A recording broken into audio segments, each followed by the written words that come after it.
বাসায় কখনো ভিক্ষুক আসলে নিজের হাতে কখনো দিতে যাবেন না।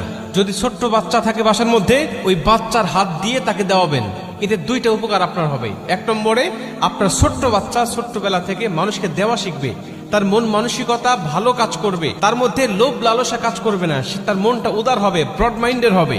এবং দুই নম্বরে, ওই সাইলকারী তার দোয়া পাবে। ওই সাইলকারী যদি মুসাফির হয়, মুসাফিরের দোয়া আল্লাহ পাক কবুল করে। সে যদি মাজলুম হয়, তার দোয়াও আল্লাহ পাক কবুল করে। এজন্য ছোট্ট বাচ্চাগুলোকে ছোট্টবেলা থেকে ট্রেনিং দিবেন, যেন সে ব্রড মাইন্ডের হয়, সংকীর্ণ মনা যেন না হয়। এই চিন্তা ভাবনা কিন্তু প্রত্যেকটা মা বাবার থাকে। বাসায় কখনো ভিক্ষুক আসলে নিজের হাতে কখনো দিতে যাবেন না। যদি ছোট্ট বাচ্চা থাকে বাসার মধ্যে, ওই বাচ্চার হাত দিয়ে তাকে দেওয়াবেন।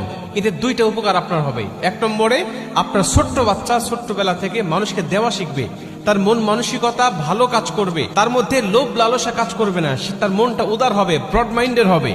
এবং দুই নম্বরে, ওই সাইলকারী তার দোয়া পাবে। ওই সাইলকারী যদি মুসাফির হয়, মুসাফিরের দোয়া আল্লাহ পাক কবুল করে। সে যদি মাজলুম হয়, তার দোয়াও আল্লাহ পাক কবুল করে। এজন্য ছোট্ট বাচ্চাগুলোকে ছোট্টবেলা থেকে ট্রেনিং দিবেন, যেন সে ব্রড মাইন্ডের হয়, সংকীর্ণ মনা যেন না হয়। এই চিন্তা ভাবনা কিন্তু